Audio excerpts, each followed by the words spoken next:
Глава 1471. Фиолетовые кровавые марионетки. После того, как Ханли убрал бамбуковую трубку, эксцентрик Дисюэ более часа с энтузиазмом болтал с Ханли во дворце инского пламени Инь, прежде чем банкет закончился. После этого духовный слуга отвел его в тихую боковую комнату. Ханли закрыл дверь в боковую камеру и сразу же поднял руку. Затем он выпустил их в воздух, и они исчезли в дюжине полосок света. В стенах комнаты внезапно появился радужный световой барьер. Ханли вздохнул и сел на циновку, скрестив ноги, и его мысли погрузились в размышления. Вежливый тон эксцентрика Дисюэ был действительно неуместным, учитывая, что он был демоническим монархом стадии интеграции тела. Из-за этого у Ханли появилось странное чувство. Неужели эксцентрик говорил с ним таким образом, потому что помогать в усовершенствовании марионеток было бы невероятно сложно? Ханли покачал головой, чувствуя, что это маловероятно. Даже если бы Дисюэ этого не сделал, Ханли не осмелился бы помогать ему спустя рукава. Помимо загадочного Лю Цзу, красивая женщина по имени Лань, Му Цин и Юнь Яо изо всех сил пытались соблазнить его. Му Цин, в частности, казалось, совершенно не желала позволять ему контактировать с седой красавицей. Похоже, помимо того, что он должен был убрать ограничения адской реки, у них была еще одна причина, и, скорее всего, она была связана с его божественной дьявольской молнией. Когда эти мысли сформировались в его голове, он начал анализировать большинство вопросов, связанных с этим. Через некоторое время он вздохнул и снова закрыл глаза. Хотя он не знал, что замышляют демонические монархи земной бездны, если бы он понимал, какие действия ему следует предпринять, ему не нужно было бы опасаться за свою безопасность. Глаза Ханли сверкнули, и вскоре после этого он потряс рукавом, выпустив десятки различных стилизованных, разноцветных деревянных марионеток. Они кружили перед ним, паря в воздухе. Со вспышкой голубого света в глазах он начал рассматривать одну из марионеток. Издалека он не мог оценить духовных слуг, и ему не составило труда вложить свое духовное чутье в одну из марионеток через свою руку. Мгновение спустя у Ханли на лице появилось странное выражение, и он отбросил марионетку и взял другую. Затем он проделал это снова и снова.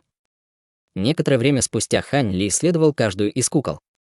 Формации заклинаний внутри марионеток были довольно сложными. С его нынешними достижениями в формации заклинаний он не мог полностью понять их, но мог с легкостью внести свои изменения. Но даже Ханли не был полностью уверен в этом. В конце концов, знания о марионеточных техниках с участием духовных слуг были далеко за пределами мира смертных. К счастью, Дисюэ передал ему все связанные с этим техники усовершенствования. Если он тщательно изучит их, он в конце концов придет к их пониманию. Когда наступит это время, он полностью поймет все связанные с ними проблемы. Но до этого ему не нужно больше думать о них. Кроме того, после тщательного обдумывания этих проблем он будет защищен от любых неожиданностей.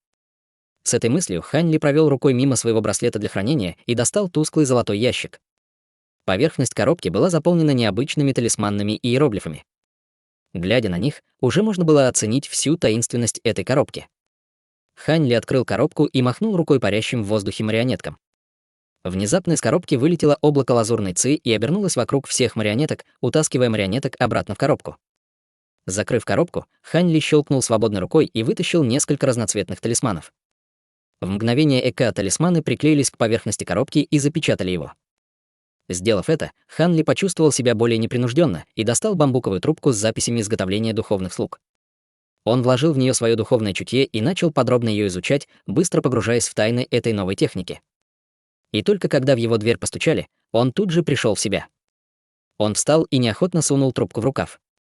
Он открыл дверь и увидел духовного слугу, окутанного серым туманом. Этот духовный слуга не мог говорить, но поднял руку, и из его руки вспыхнул кровавый свет. Раздался расслабленный голос Дисюэ. «Господин Хань, пожалуйста, следуй за духовным слугой навстречу в зале усовершенствования крови. Я хочу официально обсудить с тобой вопрос об изготовлении марионеток». После этого голос Дисюэ остановился, и кровавый свет погас. «Иди вперед», — приказал Ханли. Духовный слуга поклонился, быстро повернулся и осторожно пошел, не издавая ни звука, словно его тут не было. Если бы он не изучал секретные марионеточные техники Дисюэ накануне, Ханли мог бы найти это интересным, но теперь Ханли смотрел на марионетку совершенно без интереса. Спустя промежуток времени, за который можно было выпить чашку чая, Ханли появился в секретной подземной области Дворца Кровавого Пламени. Осмотревшись, Ханли не смог сдержать удивление на лице. Так называемый зал усовершенствования крови представлял собой огромный подземный зал, вырезанный из хрусталя. Он был шириной более километра, и его стены искрились белым светом. За стенами клубилась струящаяся красная лава, но она, казалось, никак не могла воздействовать на них. В зале даже не было палящего зноя. Но что действительно удивило Ханли, так это трехкилометровая марионетка, стоящая в лаве под хрустальным залом. На гигантской марионетке были угольно-черные доспехи, руки до колен и сверкающая фиолетово-красным плоть с чешуей размером с чашу для риса. Но когда Ханли посмотрел на его голову, он почувствовал, как его сердце задрожало. У марионетки был один единственный белый рог на голове, а рот был полон львиных зубов с 6 кроваво-красных глазами на лице. 2 глаза были на своих местах, а остальные были на каждой щеке и 2 на затылке. Каждый из кроваво-красных глаз медленно оглядывался по сторонам, излучая жуткий кровоточащий блеск. Осмотрев марионетку какое-то время, Ханли глубоко вздохнул и сказал: «Это, должно быть, фиолетовая кровавая марионетка старшего. Кажется, у нее есть некоторый интеллект. Неужели вы использовали секретную технику и соединили ее с духовным телом?» В хрустальном зале появилась фигура в малиновой мантии и странно рассмеялась, увидев потрясённое лицо Ханли. «Хе-хе, похоже, господин даосист Хань провел ночь, изучая секретные марионеточные техники, которые я ему дал». Верно, эта фиолетовая кровавая марионетка соединена с духовным телом. Однако это не слабое духовное тело, как у духовного слуги. Она использует частицы моего духовного чутья. Ханли криво улыбнулся и сказал: «Так как? Я думаю, это потрясающая марионетка. Обычные духовные тела не смогли бы это контролировать. С огромным духовным чутьем старшего даже его частицы будет достаточно. Теперь, когда господин Хань увидел эту марионетку, ты должен знать, зачем я заставил тебя прийти во дворец кровавого пламени. Мне не нужно от тебя ничего другого, кроме вливания твоей божественной дьявольской молнии с ее серыми доспехами. После этого я изменю божественную дьявольскую молнию с помощью формации талисмана. Во время этого процесса ты должен быть предельно внимателен, иначе все будет потеряно». Ханли почувствовал, как его сердце задрожало, и он с готовностью ответил: «Когда придет время, я буду следовать вашим инструкциям в меру своих возможностей». Услышав это, Ди Сюй весело рассмеялся и сказал: «Очень хорошо. Не волнуйся, господин даосист Хань. Я не позволю тебе работать за даром. Когда марионетка будет готова, я передам тебе несколько вещей в дополнение к технике изготовления духовных слуг». Вскоре после этого Ди Сюй сделал жест заклинания и произнес несколько слов. Внезапно огромная марионетка под ними начала двигаться. 6 ее глаз зашевелились, а она сделала жест заклинания руками и полностью окутала свое тело фиолетовым светом. По мере того, как ярко сиял фиолетовый свет, лава постепенно уходила, создавая под землей огромное фиолетовое царство. В тот же момент из-под Ханли и Ди Сюй вспыхнул белый свет, и кристаллический пол исчез, словно это была иллюзия. Оба они внезапно упали. Хотя Ханли был удивлен, его крылья взмахнули и замедлили спуск. Из тела Ди Сюй вырвался багровый свет, и он стал устойчивым, как гора. Ханли быстро взлетел и приземлился на макушку фиолетовой кровавой марионетки. В этот момент один из кроваво-красных глаз повернулся и уставился на Ханли. Ханли почувствовал, как по его спине пробежал холодок, и его тело стало вялым, словно его накрыла невидимая сила. В мгновение Ханли изменился в лице, а на лбу у него выступил слой пота. К счастью, трехметровый глаз демона вспыхнул и посмотрел на что-то еще, вернув Ханли в нормальное состояние. Ханли глубоко вдохнул и вытер пот с головы. Теперь он с еще большим интересом относился к марионетке Ди Сюй. Сила этой фиолетовой кровавой марионетки может быть даже на долю больше, чем у самого старого эксцентрика, иначе почему один взгляд мог оказывать на него такое давление? В тот момент он был почти вынужден использовать свой глаз разрушения из-за беспомощности, чтобы противостоять этому устрашающему взгляду. Но при поддержке великой техники развития он заставил себя вытерпеть это. Из этого было видно, что марионетка была не только чрезвычайно могущественной, но даже сила ее духовного чутья была невероятно глубокой. Ошеломленный Ханли не осмелился задержаться у макушки головы марионетки и быстро спустился. Вскоре Ханли спустился на грудь марионетки, где его ждал Ди Сюй. Ханли окинул взглядом черную броню и был ошеломлен, в его глазах мелькнули сомнения. Подойдя к доспехам, он увидел, что им поверхность блестела, как зеркало, и что формация талисманов, похоже, отсутствовала. «Неужели эксцентрик?» — с опаской пробормотал Ханли.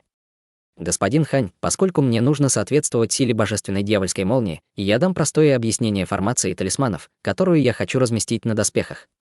Когда все это будет сделано, я скреплю силу формации талисманов и молнию вместе. Если что-то пойдет не так, я немедленно сообщу тебе об этом».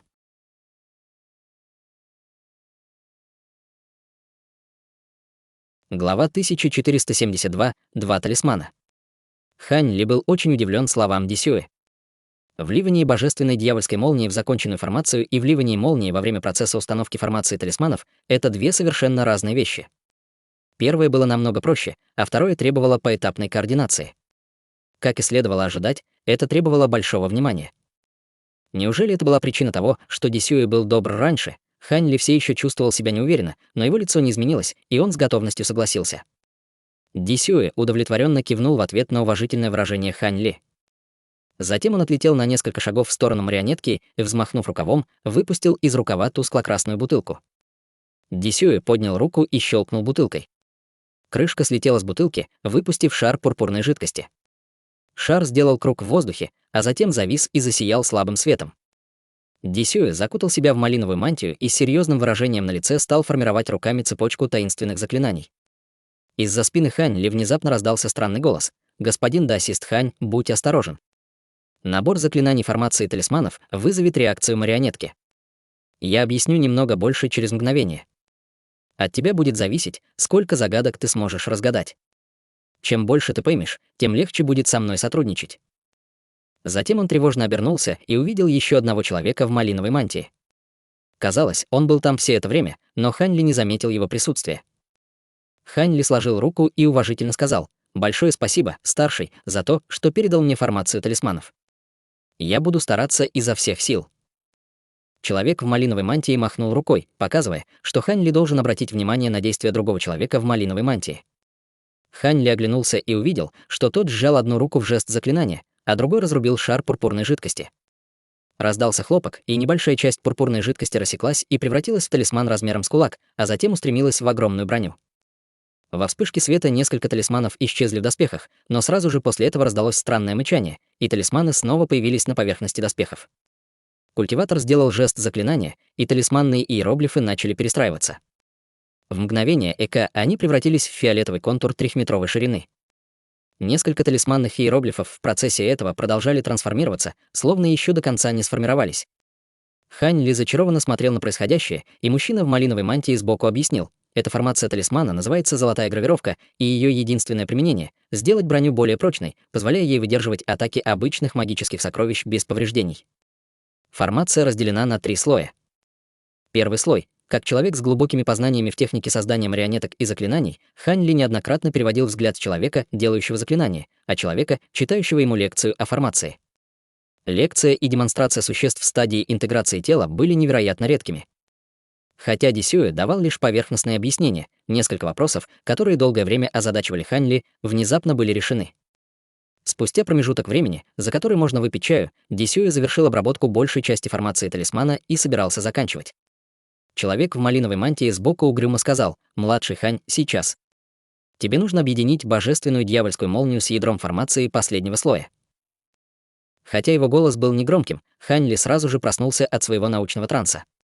Он безмолвно подлетел и хлопнул в ладоши. С раскатами грома он выпустил золотые молнии, заставив близлежащие чешуйки засиять золотым светом. Когда человек в малиновой мантии увидел молнию в боку Хань Ли, в его глазах на мгновение появился след изумления.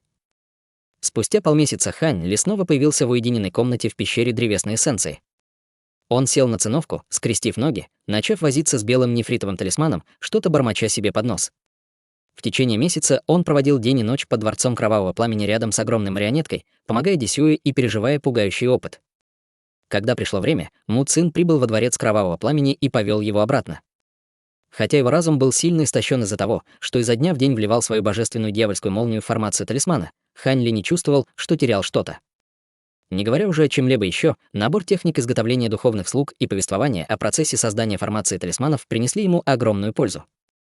И когда он ушел, Дисюэ подарил ему партию материалов для марионеток, характерных для земной бездны, и несколько редких материалов. Хотя Хань Ли знал, что у него есть на него свои планы, он все равно чувствовал себя удовлетворенным. Однако Хань Ли не стал вдаваться в подробности. Вместо этого он сосредоточился на сильно поврежденной внешней странице золотого нефритового тома. На внешней странице было записано множество могущественных талисманов. Среди них он уже постигал талисман невидимости высшего зенита и имел несколько таких при себе. Что касается 3 других талисманов, то они обладали совершенно другими свойствами: сковывающий врагов небесный талисман 9 дворцов, талисман небесной алебарды атакующего типа и марионеточный талисман первозданных доспехов. Самым мощным и сложным из этих талисманов был талисман небесной алебарды. Даже сейчас Хань Ли мог только ломать голову над ним и оставить на потом. Он тщательно изучил небесный талисман 9 дворцов и талисман первозданных доспехов за последние несколько лет и практически освоил их. Было лишь несколько важных моментов, которые ускользнули от него. Но после месяца руководства Дисюэ, мастера марионеток и формации заклинаний, а также несколько дней упорного исследования техник изготовления духовных слуг, он решил эти проблемы и в полной мере осмыслил эти 2 талисманов. Теперь он был уверен, что сможет изготовить их. Материалы 2 талисманов были невероятно редкими. Но, к счастью, они не были бесценными, и их все же можно было купить. В городе высшего неба он смог собрать множество ингредиентов из 2 талисманов и теперь мог предпринять попытку. Изначально ему потребовалось бы гораздо больше опыта, прежде чем он бы научился изготавливать эти талисманы, используя свои редкие и драгоценные материалы. Но поскольку за ним пристально наблюдали несколько демонических монархов стадии интеграции тела, он не мог зря терять время. Благодаря обучению управления божественной дьявольской молнией, у него было еще несколько лет безопасности. Но он понятия не имел, когда демонические монархи могут передумать. С тех пор, как Хань Ли встал на путь культивации, он полагался на свои собственные силы, чтобы подняться в мир духов, и достиг своего нынешнего уровня культивации, никогда полностью не полагаясь на судьбу. Таким образом, он решил с максимальной скоростью изготовить эти 2 талисмана как несколько спасательных мер. Выражение лица Хань Ли на долгое время изменилось, оставаясь спокойным. Он медленно закрыл глаза, и его духовное чутье слилось с нефритовым томом, читая процесс изготовления талисмана от начала до конца. Убедившись, что проблем нет, он снова открыл глаза. Он потряс своим запястьем в воздухе, выпустив шар духовного света. Шар света вылетел и закружился в воздухе. Это был браслет для хранения Хань Ли. Он быстро указал на него. С порывом лазурного тумана на пол приземлились десятки бутылок и банок, а также несколько нефритовых и деревянных ящиков. Среди них он взял в руку белую деревянную шкатулку и, открыв крышку, выпустил сверкающий серебряный предмет. Затем Хань Ли отдернул пальцы, и перед ним появился большой мерцающий предмет. Это была нежная шкура зверя, которая казалась гладкой, как шелк. Эта шкура не только светила серебристым светом, но на ее поверхности светились природные талисманные иероглифы разных размеров. Это был оптимальный материал для изготовления марионеток — шкура зверя ветреного огня. Этот зверь не только хорошо владел ветром и огнем и обладал силой на стадии божественной трансформации, но также любил инский холод и сон. Он спал круглый год в темных и влажных болотах, просыпаясь только ради охоты. Использование шкуры этого зверя не только увеличило бы шансы на успех в изготовлении марионеточного талисмана, но и увеличило бы его мощь. Его стоимость была настолько высокой, насколько можно было представить. В то время Хань Ли приложил немало усилий, чтобы приобрести несколько таких шкур в различных магазинах в города высшего неба в обмен на несколько тысячелетних лечебных трав. Хань Ли с самого начала планировал изготовить талисман первозданных доспехов. Этот талисман был похож на другие марионеточные талисманы тем, что при вызове он превращался в марионеточную проекцию. Он также обладал уровнем культивации и частичные способности его пользователя. Его эффективность зависела от качества самого талисмана и уровня культивации его владельца. Обычно талисманы марионеточных проекций могли использовать только несколько способностей и могли воспроизводить максимум половину силы пользователя. Ходили слухи, что существовали идеальные марионеточные талисманы, которые могут воспроизвести всю силу пользователя.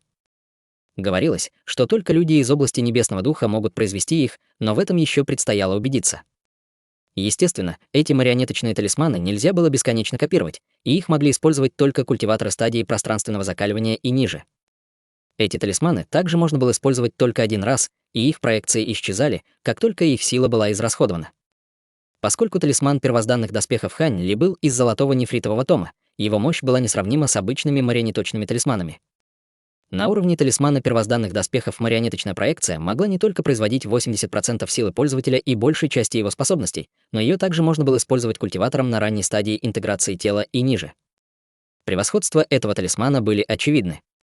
Таким образом, его было бы труднее и сложнее создать, чем обычные талисманы. Если бы не обжигающее жара и холодное пламя, содержащиеся в его поглотившем небесное пламя духе, он не смог бы их изготовить. Хань Ли, глядя на шкуру зверя, на какое-то время задумался, а затем открыл рот и выплюнуть шар серебряного пламени. Поглотивший небесное пламя духа яростно закричал и превратился в птицу длиной в фут.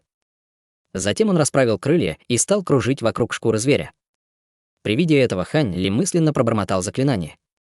Внезапно птица закружилась и врезалась в шкуру.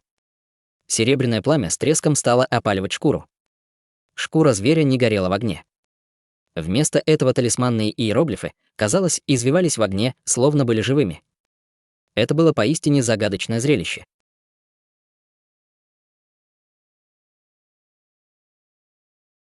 Глава 1473. Техника овладения молнией.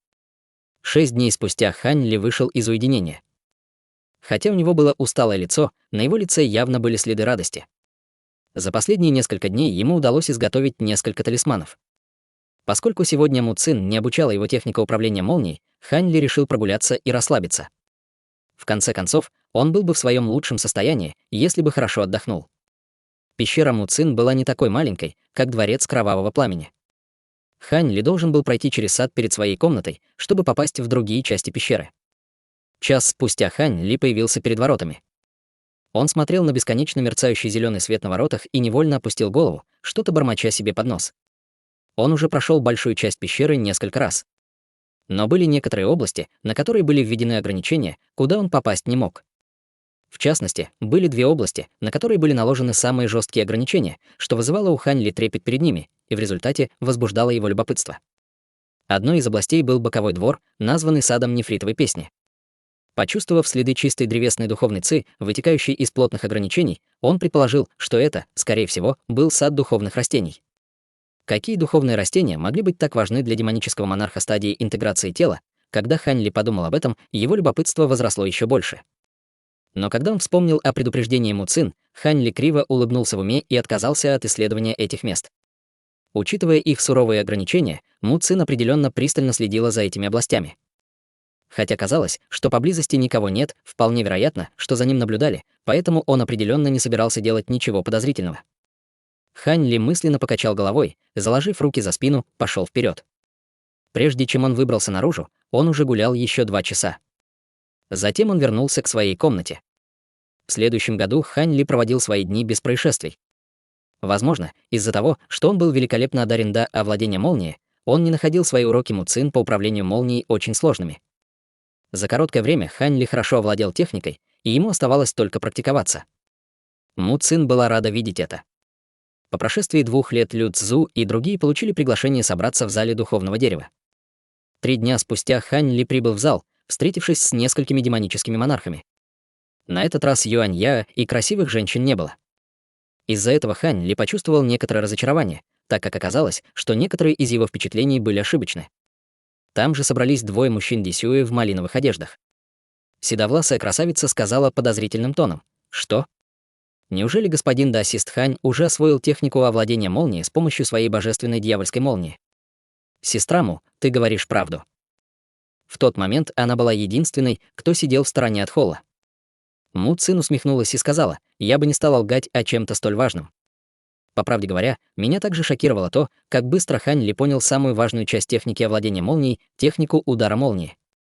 Именно тогда я поняла, что господин Даосист Хань использовал золотой молниеносный бамбук, чтобы выковать свои личные магические сокровища. Таким образом, неудивительно, что он смог быстро освоить контроль над божественной дьявольской молнией. Он использовал золотой молниеносный бамбук для изготовления своего личного магического сокровища. Седовласая женщина удивленно взглянула на Хань Ли и сказала: «Господин Даосист Хань, ты очень храбрый. Неужели ты не знал об ужасной обратной реакции божественной дьявольской молнии? Какое чудо, что ты еще жив сегодня». Хань Ли был поражен, услышав это. Обратная реакция божественной дьявольской молнии. Я никогда об этом не слышал. Старшая, не могли бы вы рассказать об этом? Разве младшая сестра Му не рассказывала тебе об этом? Нахмурившись, спросила седая женщина. Му Цин небрежно ответила: «Я уже обучила его». Господину Даосисту Ханю очень повезло. Божественная дьявольская молния, которой он управляет, невероятно стабильна и не показывает никаких признаков обратной реакции. Поэтому я не стала упоминать об этом. Это только твои слова. Я все еще ничего не видела. Холодным тоном сказала седовласая женщина и еще раз осмотрела Хань Ли. Му Цин улыбнулась и собиралась сказать еще что-то, как вдруг заговорил Лю Цзу: «Хватит пустых разговоров. Фея Му пригласила нас не ради праздных речей. Нам нужно лично увидеть, действительно ли господин Даосист Хань освоил технику овладения молнией. Слова Лю Цзу были спокойными и бесстрастными. Однако, когда Му Цин и седая женщина услышали это, их сердца задрожали. Один из двух в малиновой мане культиваторов улыбнулся и сказал: «Господин Даосист Хань, раз ты уже освоил технику овладения молнией, пожалуйста, продемонстрируй ее нам». Услышав их, Хань Ли тут же подавил свое недоумение по поводу упоминания об обратной реакции и поклонился. «Старшие, я немедленно последую вашему приказу». «Просто техника очень мощная, это место», — сказав это, Хань Ли огляделся. «Господин Даосист Хань, в нашем зале духовного дерева установлены ограничения, но они не смогут выдержать истинную мощь божественной дьявольской молнии. Пойдем наружу», — Му Цин кивнула и вышла первым. Когда другие демонические монархи увидели это, они приглянулись и последовали за ними. Демонические стражи, стоявшие у ворот зала, были ошеломлены, увидев столько демонических монархов разом. Естественно, никто из них не решился заговорить с ними. Вскоре группа прибыла на пустое место перед залом духовного дерева и сосредоточила свои взоры на Хань Ли. Хань Ли криво рассмеялся в уме под взглядов стольких высокоранговых существ, но со спокойным выражением на лице он выпустил из своего тела лазурный свет и взлетел в воздух на 60 метров в высоту, зависнув в полете. Затем он сделал жест заклинания руками, и с раскатами грома вокруг его тела начали извиваться бесчисленные золотые искры. Золотые искры постепенно стали густыми и начали бешено разлетаться во всех направлениях. В мгновение эка огромная сеть молний начала постепенно сгущаться. В тот же момент, когда Хань Ли сформировал жест заклинания, из его рук вырвались странные золотые талисманы и стали постоянно исчезать в окружающих его молниях. Когда талисманные иероглифы вошли в плотную сеть молний, сеть, казалось, бесшумно исчезла, как лопнувший пузырь, превратившись в сияющий золотой ореол шириной 10 метров. Фигура Хань Ли внутри ореола стала расплывчатой, но все еще можно было слышать его голос, произносивший загадочные заклинания. Внезапно золотой ореол начал вращаться, а золотые талисманные иероглифы словно взбесились. Кроме того, вокруг него раздавалось слабое жужжание, которое со временем становилось все громче и чаще. Внезапно грянул раскат грома. На мгновение золотой свет ярко засиял внутри ореола, а в следующее мгновение исчез. Вновь появилось изображение Хань Ли с одной рукой, формирующий жест заклинания. Он поднял другую руку над собой, по-видимому, подняв в воздух шар размером с кулак на фут выше. Сфера выглядела ничем не примечательной, если не считать неровных отметин талисмана на ее поверхности. Она также сияла тусклым светом, не излучая никакого духовного давления, словно это был обычный мирской материальный объект. При виде этого демонические монархи стали еще пристальнее наблюдать за ним. В этот момент у Хань Ли было торжественное лицо, и он одним пальцем щелкнул в направлении золотого шара. Вжух! Золотой шар взлетел в небо в виде полоски золотого света. После нескольких мгновений он исчез из поля зрения. Почти в тот же момент Хань Ли щелкнул другой рукой, и высоко в воздух взлетел огромный талисманный иероглиф, сверкающий золотой молнией. Раздался гул.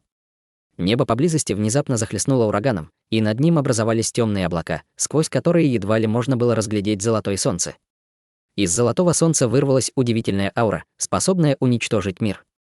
С поверхности солнца внезапно вспыхнули бесчисленные электрические дуги, и за ними последовала повторяющаяся цепочка оглушительных ударов грома. Остальные при виде этого изменились в лицах. Лю Цзу крикнул: «Стой! Прекратите демонстрацию! Нет необходимости высвобождать истинную силу божественной дьявольской молнии». Услышав это, Хань Ли невольно улыбнулся со словами: «Вы опоздали. Мне все еще не хватает контроля над техникой. Я не могу это остановить». После этих слов золотое солнце многократно загрохотало и замигало, внезапно выпуская вниз золотой луч толщиной с бочку. К счастью, атака произошла в пустом месте. Область, в которую попал луч, была каменной зоной, усиленной ограничениями. Но теперь местность превратилась в пепел, и глубоко под ней образовалась черная дыра шириной 10 метров. Золотой луч продержался всего несколько мгновений. После этого золотое солнце странным образом исчезло. После этого удара лицо Хань Ли побледнело, и он плавно опустился на своих крыльях. В этот момент черные облака рассеялись, и небо стало нормальным. Каким-то нечетким движением один из мужчин в малиновых одеждах и седая женщина появились в большой дыре и посмотрели вниз. Они видели только бесконечную черноту и запах выжженной земли. Со странным выражением на лице седая женщина пробормотала: «Это действительно техника овладения молнией. Сила божественной дьявольской молнии такая же грозная, как гласит в легендах. Мы не можем ни заблокировать эту атаку, ни осмелиться ее принять. Человек в малиновой мантии осматривался по сторонам. Лю Цзу и Му Цин остались на прежних местах. Двое переглянулись, ясно зная, насколько мощной была техника овладения молнией Хань Ли. Му Цин уже несколько раз видела, как Хань Ли использовала его, и не была взволнована ее демонстрацией. Му Цин улыбнулась и сказала: «Друзья, надеюсь, что демонстрация господина даосиста Ханя вам понравилась».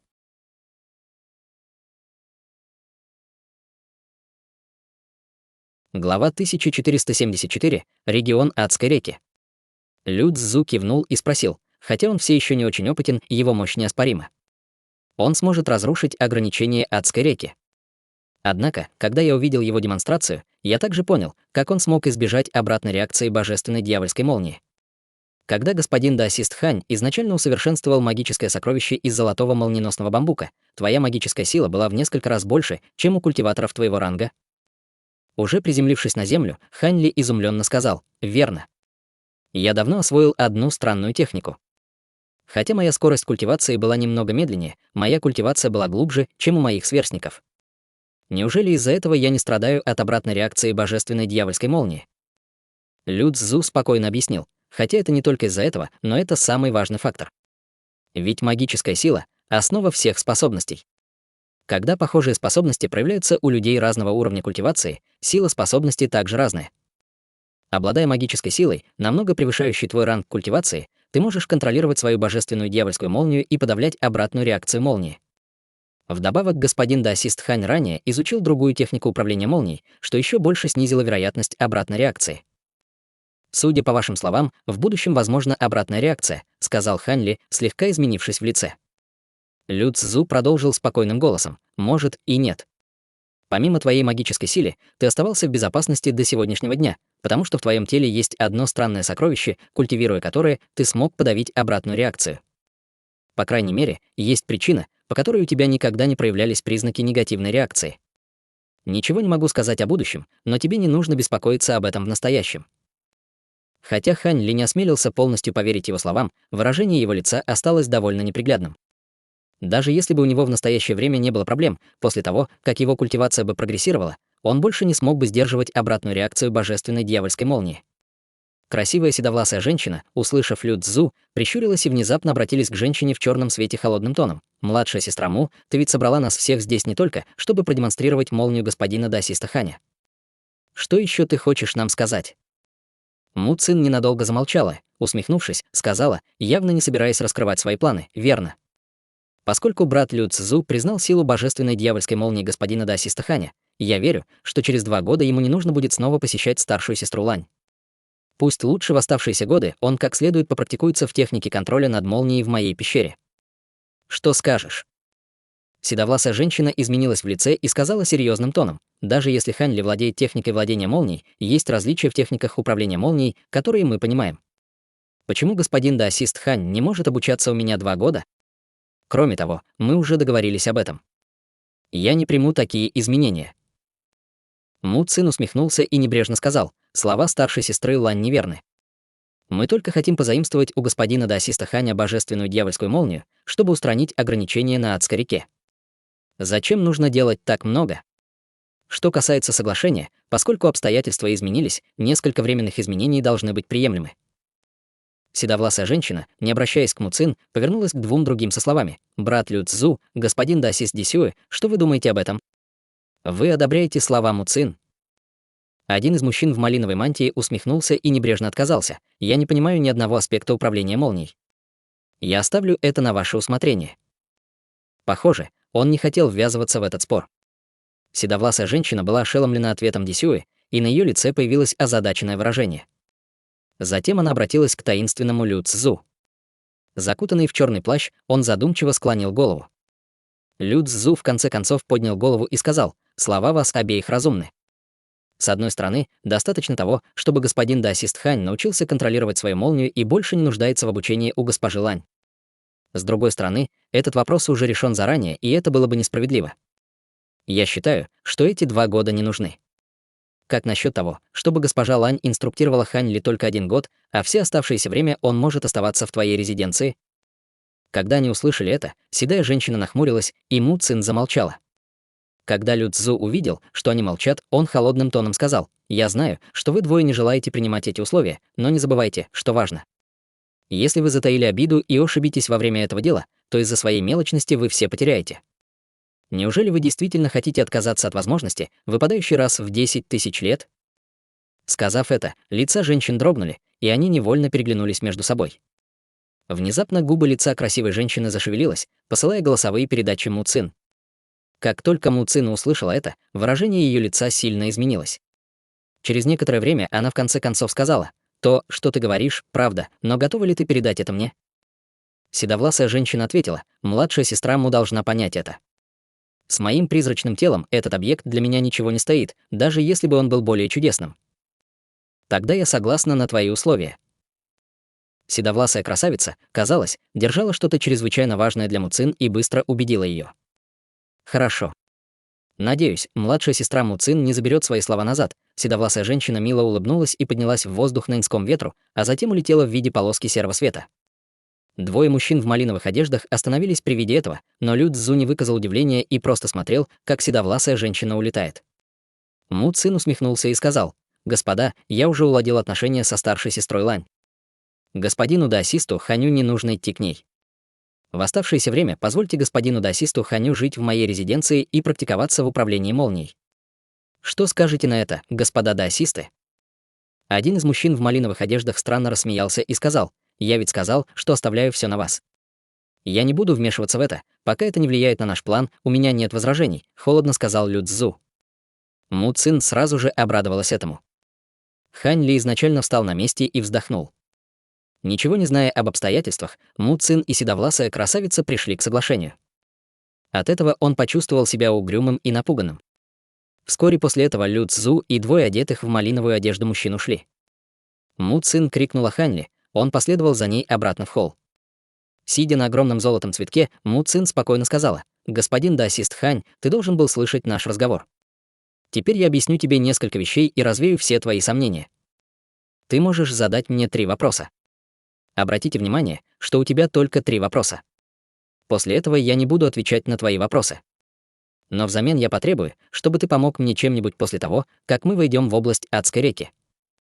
Хань Ли почувствовал, как его сердце задрожало, и осторожно спросил: «Что я должен делать?»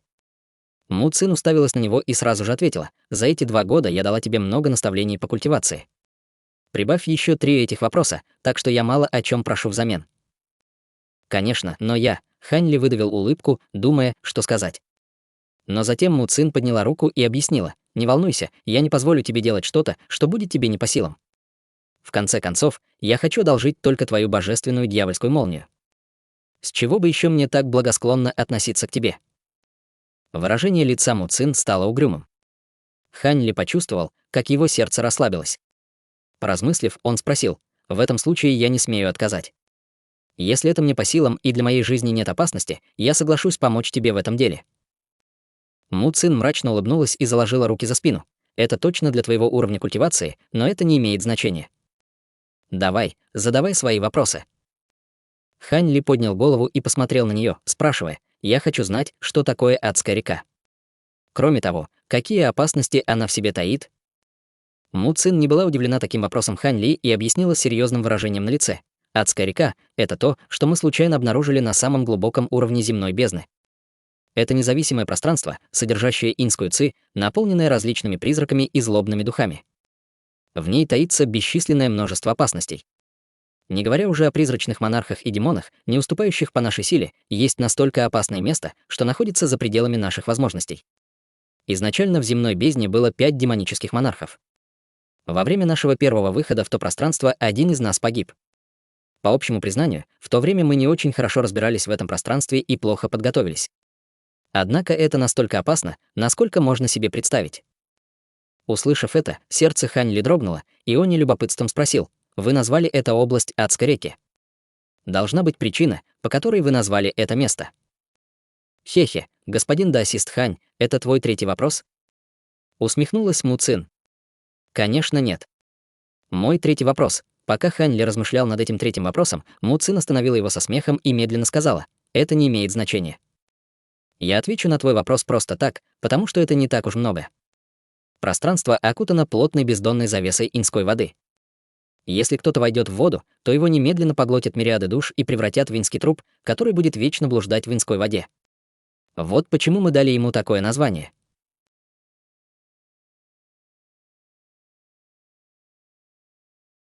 Глава 1475. Черное дерево. Вот как. Пробормотал Хань Ли. Теперь у него было смутное представление об области Адской реки. Му Цин холодно сказала: «Хорошо, теперь я отвечу на последний вопрос. Тебе стоит хорошо об этом подумать». Поразмыслив, Хань Ли сказал: «Я хочу знать, что вы хотите, чтобы я сделал после того, как мы войдем в область Адской реки». Хотя он хотел спросить о планах демонических монархов в Адской реке, но вопросы, касающиеся его самого, были более важными. Он бы испугался, если бы не спросил об этом. «Ты действительно хочешь спросить именно об этом?» Удивилась Му Цин. «Так и есть. Пожалуйста, ответьте мне». Решительным тоном сказал Хань Ли. Женщина равнодушно сказала: «Поскольку ты задал свой последний вопрос, я могу ответить тебе. Все довольно просто. Я хочу, чтобы ты составил мне компанию и принес мне очень полезный предмет. Однако этот предмет охраняет чрезвычайно могущественный дьявол. Одной мне было бы сложно, но с твоей божественной дьявольской молнией ты сможешь его задержать». Хань Ли нахмурился и удивленно сказал: «Дьявол? Разве Адская река не является местом скопления призраков? Большинство существ — это призраки и инские души, но среди них есть несколько дьяволов. Не спрашивай меня о причине, потому что я тоже не знаю», — серьезным тоном сказала Му Цин. Хань Ли потерял дар речи. «Но тебе не о чем беспокоиться. С моей помощью и силой божественной дьявольской молнии справиться с дьяволами будет не проблема.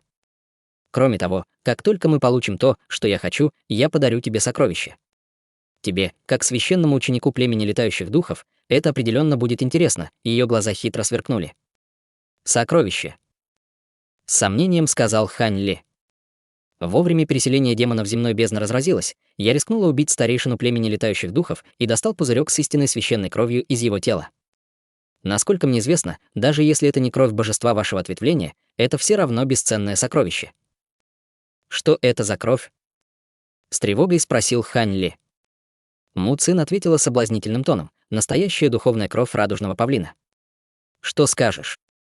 Даже если ты не сможешь использовать ее, если ты вернешь ее своему племени, это наверняка принесет тебе большую пользу». Племя летающих духов может рассматривать истинную духовную кровь как священный предмет, но даже другие чужеземные расы считают кровь очень важной. В конце концов, кровь обладает чудодейственным эффектом, если ее использовать для изготовления инструментов и таблеток. Радужный павлин, в частности, был чрезвычайно известен, внушая страх даже среди высших слоев чужеземных истинных духов птичьего типа. Хань Ли внезапно обрадовался. Из 12 пробужденных трансформаций он знал о 3 трансформациях, среди которых была трансформация радужного павлина. Как только он поглотит духовную кровь и культивирует технику, он сможет принимать форму радужного павлина. 12 пробужденных трансформаций были тем страшнее, чем больше трансформаций знал человек. Согласно заклинанию техники, для каждого выученного им превращения сила его первоначальных преобразований увеличивалась на 30%. Если бы он объединил все известные ему трансформации в одну, сила его трансформации увеличилась бы более чем в 4 раза. Конечно, ранг культивации трансформации также значительно увеличится. Это было основанием для увеличения силы трансформации. Кроме того, трансформация также предоставит доступ к истинным духовным божественным способностям. Таким образом, мощь пробужденных трансформаций была очевидна. Божественный свет радужного павлина был особенно известен в духовном мире. По слухам, все объекты 5 элементов были ограничены везде, где проходил божественный радужный свет. Это имело такой же результат, как и эссенция божественного света Хань Ли, но разница в силе была огромной. Хотя Хань Ли на лице было равнодушное выражение, его слова мерцали от восторга, что не ускользнуло от внимания Му Цин. Она улыбнулась и продолжила: «Похоже, господин даосист Хань доволен таким предложением. Что скажете, если сначала я отдам тебе чуть меньше половины истинной крови, а потом вторую часть?» Сказав это, Му Цин хлопнула по золотому лотосу под ней, заставив его выплюнуть небольшой ярко-красный пузырек. Она схватила его и швырнула Хань Ли. Со странным выражением лица он поймал пузырек и быстро снял с него крышку. Из флакона немедленно раздался ясный крик, за которым последовало сияние радужного света, словно из него вот-вот вырвется нечто. Хань Ли запечатал флакон без колебаний. В этот момент он использовал свое духовное чутье, чтобы проверить содержимое флакона. Хотя он раньше не видел такой настоящей крови, судя по ее удивительной ауре, она должна быть настоящей. Большое спасибо за духовную кровь, старшая. Хань Ли не стал отказывать из вежливости и поклонился в знак благодарности. Му Цин кивнула и усмехнулась. Когда придет время, не забудь помочь мне, а теперь можешь идти. Если ты не будешь подниматься на 3-й уровень или выше, ты можешь выбрать любое место в земной бездне для культивации. Через несколько лет мы закончим подготовку и позовем тебя. Хань Ли на мгновение задумался и отсалютовал ей, ничего не сказав. Лазурный свет окутал его тело, и он улетел в виде лазурной полоски. Спустя несколько мгновений Хань Ли исчез из зала. Му Цин посмотрела в том направлении, куда ушел Хань Ли, и смотрела на него, пока он не скрылся из виду. Мгновение спустя женщина внезапно сделала жест заклинания одной рукой. Внезапно золотой лотос под ней вспыхнул черным, и в воздухе появилась формация черного света.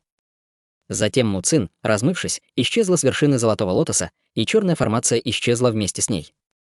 Почти в то же время Му Цин появилась перед воротами двор нефритовой песни внутри своей пещеры древесной эссенции. Она подняла голову и взглянула на ворота, закрытые слоями ограничений. Затем она, не колеблясь, пошла вперед. С порывом ветра она прошла сквозь препятствия, словно это была вода, оставляя в воздухе рябь. Однако черный свет, блуждающий вокруг нее, казалось, растворил ворота. В следующий момент Му Цин появилась по ту сторону огромных ворот. Теперь она стояла перед огромным садом лекарственных растений, наполненным огромными цветами. Эти цветы были невероятно большими, от фута в длину до 10 метров в ширину. Кроме того, там были и еще не раскрытые бутоны. В любом случае, каждый цветок излучал удивительную духовную ци. Между огромными цветами внутри сада, казалось, была зигзагообразная дорожка. Му Цин без колебаний шла по этой маленькой тропинке, медленно продвигаясь вглубь сада. Пройдя через множество цветов за время, необходимое для того, чтобы допить чашку чая, она оказалась перед ярко-зеленым лугом, на котором не было цветов. В центре луга росла огромная черная сосна. Дерево было около 200 метров в высоту с невероятно толстым стволом, внешний вид которого был довольно странным. В центре дерева, казалось, была невидимая граница. Половина дерева была ароматной и пышной. Другая половина была высохшей, без листьев, словно была мертвой. Взглянув на дерево, Му Цин со странным выражением лица подошла к нему на 30 метров. Почти в то же время пышная половина огромного дерева внезапно засветилась, и облако черного тумана вылетело наружу, окутывая ее. Как только черный туман окутал ее, черный свет, окружавший ее, рассеялся, раскрывая очаровательную стройную фигуру. Можно было разглядеть, что ее истинная внешность — красивая темнокожая женщина. Эту женщину нельзя было считать выдающейся красавицей, но богатая зловещая ци, собирающаяся у нее на лбу, могла вселять страх в тех, кто ее видел. Посмотрев некоторое время на огромное дерево, она холодно крикнула: «Старейшина Цзин, ты еще здесь?» В воздухе вспыхнул золотой свет, и перед ней появилась золотая фигура. Она отсалютовала женщине со словами: «Добро пожаловать, госпожа. Я всегда здесь». Золотая фигура представляла собой темную обезьяну ростом с метр, искрившуюся черным светом. За спиной у нее было 2 коротких меча, а на лице — короткая борода, 2 угольно-черных глаза и торжественное выражение. Му Цин подняла руку на обезьяну и нежно сказала: «Пожалуйста, встань, старейшина Цзин». За это время кто-нибудь шпионил за этим местом? Обезьяна ответила: «Нет. Последние 2 года я внимательно следил за вашим телом и не обнаружил ничего странного». Му Цин вздохнула и сказала: «Очень хорошо. Спасибо за беспокойство, старейшина Цзин. Ты должен знать, что, хотя мои способности не уступают другим, мое духовное тело в виде духовного дерева имеет фатальную слабость. У меня нет другого выбора, кроме как заставить тебя защищать его».